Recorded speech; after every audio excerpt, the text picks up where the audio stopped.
Graças a Deus por isso. E como é que a igreja vai, nesta noite, receber os nossos irmãos?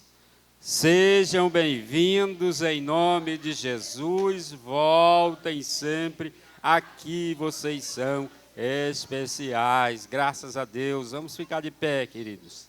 Ficar de pé, meus amados. Vamos fazer esta oração. Já vamos estar passando para o preletor nesta noite. Santo Deus e eterno Pai, abençoa no nome de Jesus a tua igreja, os teus filhos, fala conosco através da tua palavra. Usa, Pai, nesta noite o teu vaso que irá ministrar, Senhor, a tua palavra. Ó Deus, fala grandemente e poderosamente aos nossos corações, Senhor, pelo teu Espírito Santo, pelo teu poder de revelar, pelo teu poder de fazer grandes coisas, Pai, no meio do teu povo. É o que te pedimos, Senhor, e por fé te agradecemos. Amém. Glória a Deus, toda a honra e toda a glória seja dada ao nosso Deus. E eu quero cumprimentar a amada igreja com a paz do Senhor.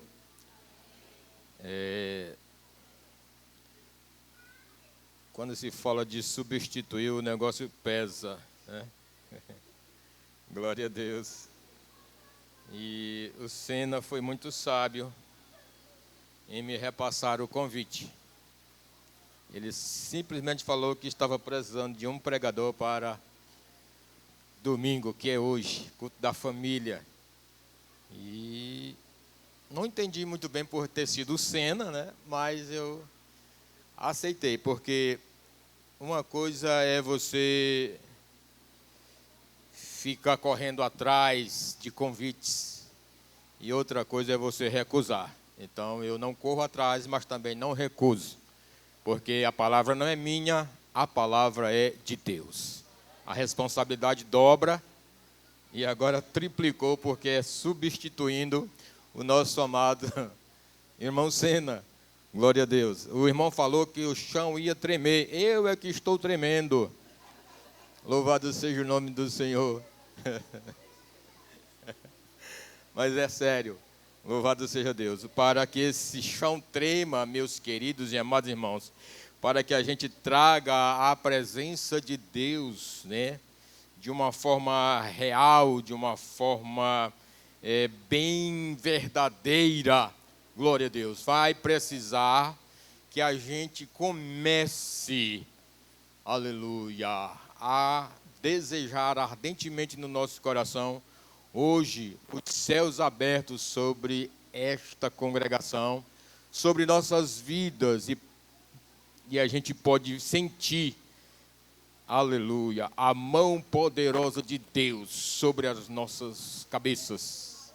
E o Espírito Santo de Deus, com toda a liberdade. Obrigado. Esse aqui gosta de pedrinha na coroa, olha. Já trouxe água para o pregador. Obrigado, irmão Marcos. E quando se trata de culto de família, como a irmã que veio cantar o corinho do Bem-vindos, visitantes, irmãos,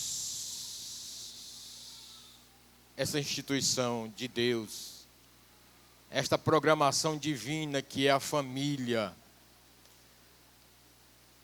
é algo tremendo, é algo lindo, é algo maravilhoso. Mas nós temos um inimigo muito sagaz, nós temos um inimigo muito cruel, que ele não desperdiça nenhum tipo de oportunidade para atacar a família, principalmente a família cristã, né? A gente sabe que já fomos bombardeados aí por todos os lados. Às vezes eu fico assim, pensando o pensamento de alguns irmãos, que parece para a mente deles, Deus não está nem aí. Deus não vê mais. Deus não livra, não guarda. Alguém pensa isso, mas, irmãos, eu nunca vi dessa forma. Porque quando Jesus fala para a gente, no mundo vocês vão ter aflições, não é? No mundo vocês vão ser atribulados. E de uma certa forma eu me conforto em Deus, porque eu sei que o mesmo que falou que nós íamos ser atribulados, o mesmo que falou que a gente ia ter aflições, ele tão somente pediu para termos o quê? Bom ânimo, porque ele venceu o mundo, ele venceu o próprio inimigo das nossas almas lá na cruz do Calvário. Enquanto muitos acham que ali foi a derrota de Cristo, a igreja sabe que ali foi o brado triunfal do nosso amado Jesus, quando ele ergue a cabeça olhando para o céu, mesmo naquela cruz ele diz: papai, está consumado, louvado e engrandecido seja o nome do Senhor. Este está consumado de Jesus. Queridos, ele é muito profundo. Embora muita gente ainda não tenha um esclarecimento melhor ou maior de que aquilo foi a vitória de Cristo, mas também é a nossa vitória. Louvado seja Deus. Enquanto as seitas por aí falam que Jesus Cristo não deveria ter morrido na cruz, eu louvo a Deus por ele ter morrido naquela cruz, porque ali era o meu e o teu lugar, e eu não tinha condições nenhuma de estar ali. Por isso, queridos e amados irmãos, é gratificante saber que alguém pagou o preço em nosso lugar. É gratificante saber que, embora tantos os embates, nós em Cristo Jesus somos mais que vencedores. Louvado e engrandecido seja o nome do Senhor. Pode vir o que vier, irmãos, a igreja vai permanecer inabalável, a igreja vai permanecer de pé, porque quem ergueu ela tem todo o poder nos céus e na terra. Louvado seja o nome do Senhor. Quando muitos olham e veem uma igreja derrotada, eu olho e vejo um inimigo derrotado, porque maior é o que está conosco do que o que está lá no mundo. Louvado seja o nome do Senhor. Estamos passando por um período de, vou dizer, frieza. Sim, muita gente quer dizer que o amor de muitos esfriará porque está na Bíblia, então o meu amor vai esfriar de maneira nenhuma. Quem derramou este amor em nossos corações foi o Espírito Santo de Deus. Louvado seja o nome do Senhor. O que às vezes te desanima, o que às vezes nos esmurece, o que às vezes nos enfraquece, irmãos, é ver tanta coisa contrário à Bíblia, mas nós não devemos baixar a cabeça, nós não devemos desanimar, porque a vitória é nossa, em nome de Jesus. Louvado seja Deus. O inimigo já inventou tantos e tantos entretenimentos a fim de tentar tirar a eleita do foco, mas a eleita jamais vai sair do foco. A eleita está escondida em Deus. Louvado e engrandecido seja o nome do Senhor. Aleluia. As famílias marcham de pé, de cabeça erguida, embora nas famílias apareçam um ou dois filhos, ou todos os filhos que já estão assim encostados, mas eles estão debaixo de orações potentes. Há muitos joelhos dobrados intercedendo pela nossa juventude, que um dia estava aqui louvando e hoje se encontram de trás de uma telinha jogando games. Mas a igreja está intercedendo, queridos, e no momento certo, o Espírito Santo vai resgatar estas pessoas, porque eu creio no poder da oração, eu creio na palavra de Deus. Louvado seja o nome do Senhor. Muitas vezes alguém fala: mas eu não entendo. Por que é que a palavra fala que nós devemos ensinar os nossos filhos no caminho em que eles devem andar? E quando eles crescerem, eles não vão se desviar. Por que que esta palavra não deu certo comigo? Por que que na minha vida, na minha família não está acontecendo? Irmãos, se acalme. A palavra de Deus não erra. A palavra de Deus não mente. O teu filho, a tua filha pode andar por onde ela quiser ir, mas a palavra está enxertada no coraçãozinho dela. O Espírito Santo faz ele e ela meditar nas coisas que elas já ouviram e aprenderam do nosso amado Senhor e Salvador Jesus Cristo. É só uma questão de tempo. É só uma questão de tempo. Não desanime, não entregue os pontos, não desista. Nós temos que ser perseverantes, porque aquele que perseverar até o fim, segundo a Bíblia, vai alcançar do Senhor a vitória. vitória. Louvado seja Deus. Mas vamos para a Bíblia. Louvado seja o nome do Senhor. Aleluias. Mateus, meus queridos e amados irmãos, capítulo de número 7. Cadê o varão? Encerra 8. Glória a Jesus. Louvado seja Deus. O irmão já me liberou aqui até meia-noite, tá bom? Brincadeira. Mateus 7, meus queridos. Aleluias. O capítulo 7, o versículo 24.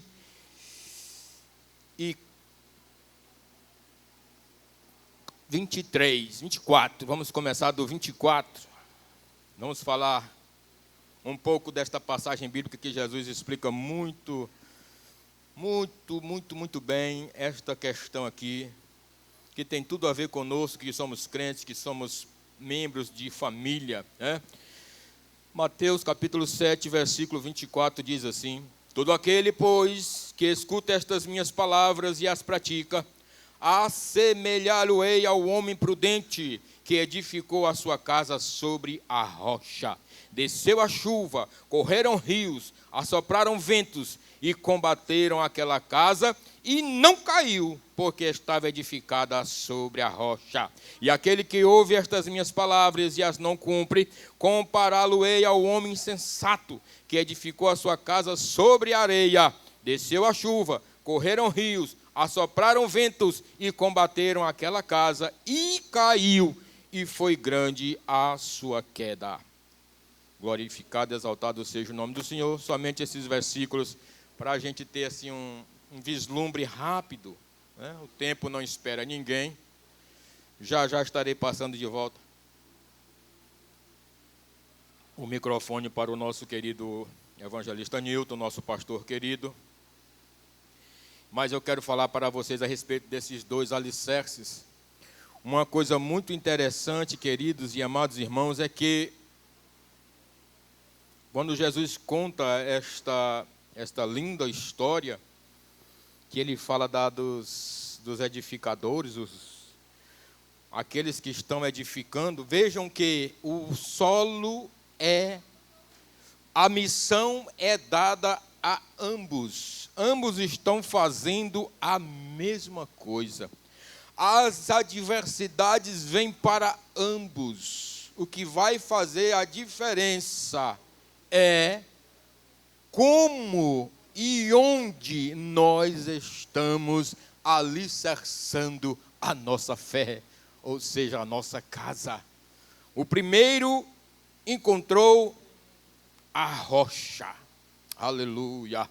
Esta rocha, queridos e amados irmãos, todo mundo sabe, todo crente, que já passou pela escola bíblica dominical, sabe que esta rocha está simbolizando o nosso amado Senhor e Salvador Jesus Cristo. Em todo o Novo Testamento fala de Jesus Cristo como esta rocha. Glória a Deus. Então nós vimos aí que ele procurou edificar a sua casa sobre a rocha. E agora vem o tempo das coisas difíceis sobre a casa desta pessoa, deste ser. Foi chuva, foram ventos, foram rios e foram de encontro àquela casa. Mas a Bíblia afirma aqui, Jesus falando, que ela não caiu. Mas por quê? Porque simples, estava edificada sobre a rocha. Meu querido, meu amado irmão, minha querida, minha amada irmã, nossa edificação ao aumento, o alicerce da nossa fé, da nossa caminhada, a gente precisa ter a Bíblia Sagrada como base. Já se levantaram alguns pensamentos por aí, esses falsos filósofos, dizendo que a Bíblia é algo que contém a palavra de Deus. Hoje eu confrontei o meu professor, mas me arrependi, talvez ele não tenha entendido, professor da escola dominical, e eu falei para ele: o senhor concorda que a Bíblia contém a palavra de Deus? Ele falou: com toda certeza. Eu digo: pois não vá pregar isso aí por aí onde o senhor andar não, viu? Porque ela não contém, ela é a palavra de Deus. A Bíblia é a palavra de Deus, louvado seja o nome do Senhor. Tudo que a gente aprendeu a respeito da nossa fé, tudo que a gente aprendeu acerca de céu, de inferno, de perseverança, foi dentro da palavra de Deus. Louvado e engrandecido seja o nome do Senhor. Mas o Senhor está comparando, queridos e amados irmãos, porque tem segmentos que parecem verdadeiramente que estão com a razão, que estão fazendo o que é certo, mas na hora dos embates, na hora das provações, a fé da pessoa sucumbe, desmorona. Por quê? Porque não procurou a rocha para fazer as suas edificações. Ele escolheu a areia. Mas por que escolher a areia? Talvez por ser mais fácil de cavar, ser um material mais fácil de se extrair, mas ele não pensou nas circunstâncias. Enquanto que o primeiro pensou, se eu fizer aqui, com certeza, no primeiro vento, esta casa vai cair. Meu amado, meu querido irmão, assim é a nossa caminhada com Cristo, assim é o nosso desenvolvimento na caminhada com Cristo. Precisamos saber o que estamos fazendo com relação à nossa fé. Hoje me deram uma oportunidade, eu falei na escola sobre a questão do que nós temos aprendido durante todo o nosso tempo de cristão aqui sobre esta terra. Eu falei, tem pessoas que já estão com 30 anos servindo ao Senhor e já se acham suficientemente bons para não frequentarem mais a escola bíblica dominical. Isso é um erro muito grande de quem pensa dessa forma. Irmãos, nunca vamos aprender tudo acerca do nosso Deus. Nunca vamos chegar aqui com doutorados de doutor em divindade. Isso é só um título para massagear o ego humano. O nosso Deus, ele é muito profundo. A gente tem que se contentar com aquilo que ele já nos revelou através da sua palavra, através dos ensinamentos do seu amado Filho Jesus, e dando continuidade à igreja primitiva. Eu vi hoje falando para os meninos que ainda tem gente que está com 20, 30 anos, aí sai e diz que estava perdendo o tempo dele. Esse nunca passou pelo crivo que Nicodemos passou, nunca nasceu de novo. E quando a gente nasce de novo, a gente vai aprender as sagradas letras, como Paulo estava elogiando o nosso querido irmão Timóteo. Ficou maravilhado com o desenvolvimento do nosso irmão Timóteo. E falou, olha, rapaz, tu tem aprendido, não esqueça de quem você aprendeu. Desde a tua meninice tu aprendeu as sagradas letras. Nós que nascemos de novo também passamos por isso, meus amados, aprendendo a palavra. E ninguém vai tirar nós daqui. Nós estamos alicerçados na rocha. Pode vir o que vier, pode vir ventos de doutrina, pode vir pessoas com outros tipos de convites. Nós estamos aguardando a nova Jerusalém. Louvado e engrandecido seja o nome do Senhor. Tem pessoas que não resistem a um convite.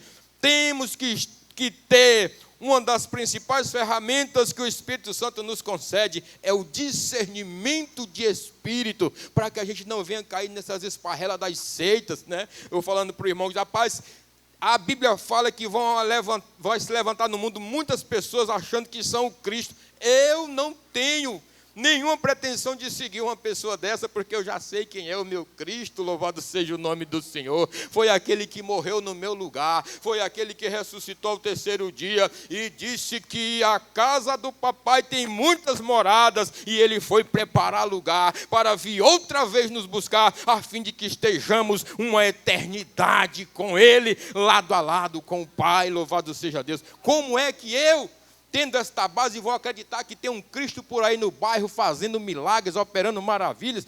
De forma alguma, eu já conheço o Cristo bendito, aquele que João Batista aponta e diz: eis aí o Cordeiro de Deus, que tira o pecado do mundo. Meu amado, meu querido irmão, não tem como alguém se enganar, mas ainda existem pessoas que se enganam. Nós temos um exemplo bem grande aí, que surgiu em São Paulo, um moço se dizendo ser o Cristo, o tal de Henri, e tem seguidores.